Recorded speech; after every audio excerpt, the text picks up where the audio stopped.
Hello and welcome to the evening news. The government of Vietnam and UNDP Hanoi have just inaugurated a $269,000 project to assist Vietnam in managing official development aid. The project will incorporate interrelated activities designed to strengthen capacity of Vietnam in project management and coordination, as well as providing insights into the needs of Vietnam in accordance with national development goals and priorities. A ceremony was held in Hanoi recently by the Ministry of National Defense to award Ho Chi Minh Order and the Independence Order First Class to 4 military lieutenant generals, namely Lê Tu Dong, Đặng Kinh, Lê Linh, and Đỗ Quốc Tuấn, for their contribution to the nation's revolutionary cause. Minister Doan Khuê presented the orders to the generals and spoke highly of their contribution to building up the army and defending the country. Lao Foreign Minister Som Savat Leng Savat arrived in Hanoi yesterday for an official visit at the invitation of Vietnamese Foreign Minister Nguyễn Mạnh Cẩm. Present at the welcoming ceremony at the government guest house were Foreign Minister Nguyễn Mạnh Cẩm and many other senior officials. Lao Ambassador to Vietnam Kham Phet Phan Muong was also on hand. This morning, talks were held in Hanoi between Vietnamese Foreign Minister Nguyễn Mạnh Cẩm and his Lao counterpart Som Savat Leng Savat. The two sides informed each other of the situation on socio-economic development in their respective countries. The guest highly appreciated the achievements made by Vietnamese people, especially on economic and investment areas. The two sides also discussed bilateral cooperation. Japan had decided to offer official credits to Vietnam to have financed construction of a new international airport in Hanoi. The project calls for a new airport to be built south of the present airport, about 20 kilometers north of Hanoi. Completion is expected to be in the year 2000. The Information Commercial Technology Company organized a show in Hanoi on June 25th to introduce products of the M Asia Pacific Corporation of Thailand. The show helped Vietnamese businessmen, scientists, and producers have further understanding of the paint manufacturing technology of the Asia Pacific Corporation, so that they can cooperate in manufacturing different kinds of good quality paints for domestic market. The Prime Minister had decided to set up a national committee for economic cooperation in the Pacific, which will be headed by the President of the Vietnam Chamber of Commerce and Industry, Mr. Đoàn Duy Thanh.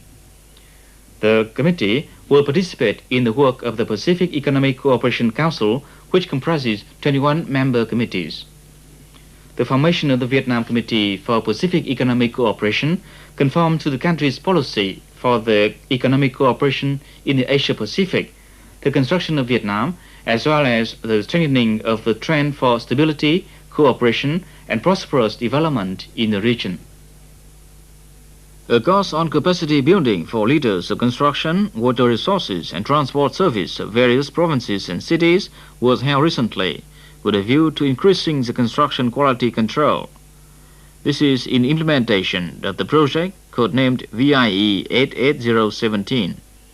Among the lecturers were specialists from Smith, Mitsui companies of Japan, L International of UK, and Berkau Veritas of France. The project has been very effective in construction service in Vietnam.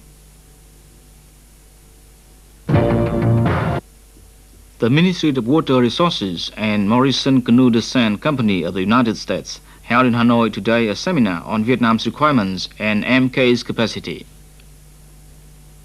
The representative of MK gave an overview to water resources requirement in Vietnam, including capital investment for water resource development, upgrading existing projects, increasing the number of people having access to water resources within 10 years.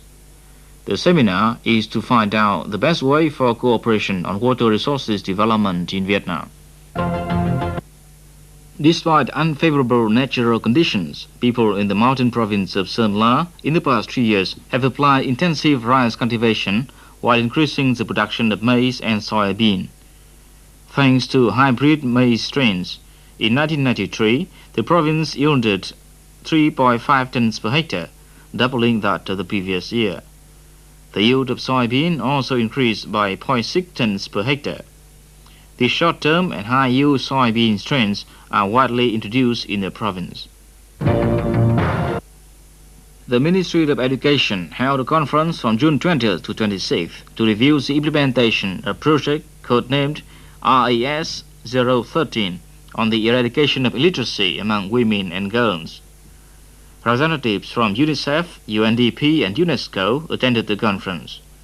Vice Minister of Education and Training, Phạm Minh Hạc, Chairman of the Literacy Committee, delivered a report reviewing the activities in implementation of the project during the past 4 years. He laid stress on the combination of eradication of illiteracy with household economic development and also on the importance of preventing neo-illiteracy. Cambodian National Assembly Chairman Chia Sim says he hoped other members of the parliament would support a proposal to outlaw the Khmer Rouge. According to the Cambodian news agency, a draft proposal to outlaw the Khmer Rouge will be submitted to the National Assembly for approval in July next. Leaders of Japan's two main opposition parties on Monday agreed on the need to form a new government by the end of Tuesday, but they failed to come up with a plan of action to achieve that end.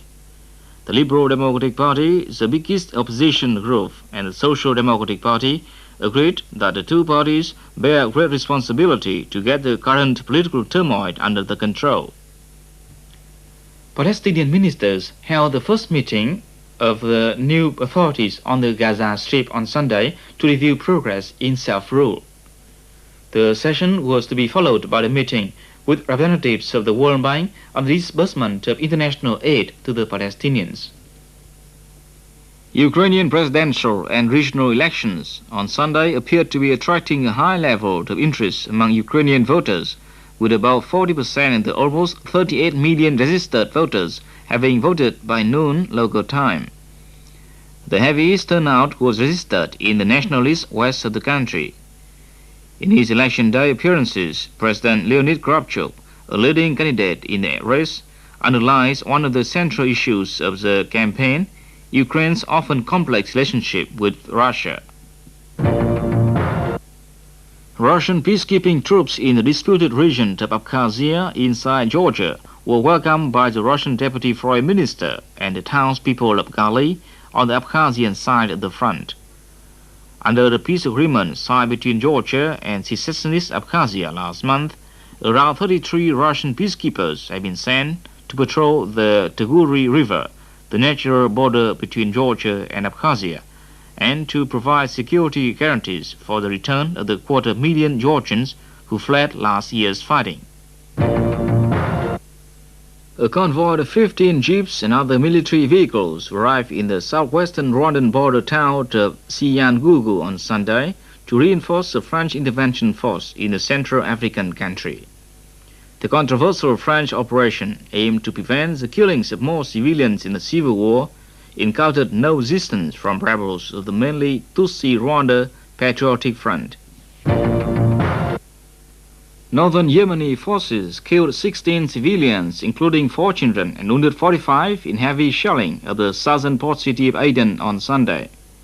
Fierce fighting resumed at dawn, shattering the ceasefire announced by the Sanaa authorities, and northern troops advanced into the western suburbs, seizing the Hiswa power station and routing Aden buildings on the coast road.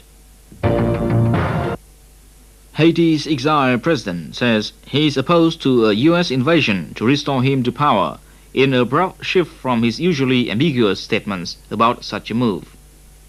As recently as June the 4th, Aristide called for swift and determined action to rid the nation of the thugs who toppled him in September 1991.